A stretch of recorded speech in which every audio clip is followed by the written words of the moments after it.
आज हम compound letters की साउंड्स करेंगे। पी एफ, जब भी पी एफ इकट्ठे लिखे जाएंगे इसकी साउंड फे होगी।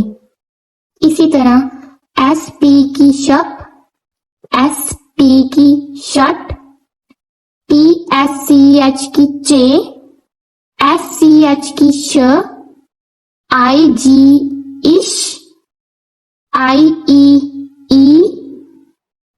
आई आय, ई यू ऑय, ए यू आओ।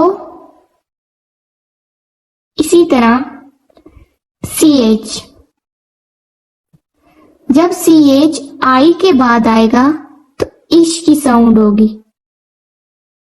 जब सी एच से पहले ए ई ओ यू में से इन चारों में से कोई भी लफ्ज आएगा तो वो हा की आवाज देगा। और इसके अलावा बाकी सब अल्फाबेट्स के साथ चे की आवाज आएगी, एस को छोड़कर।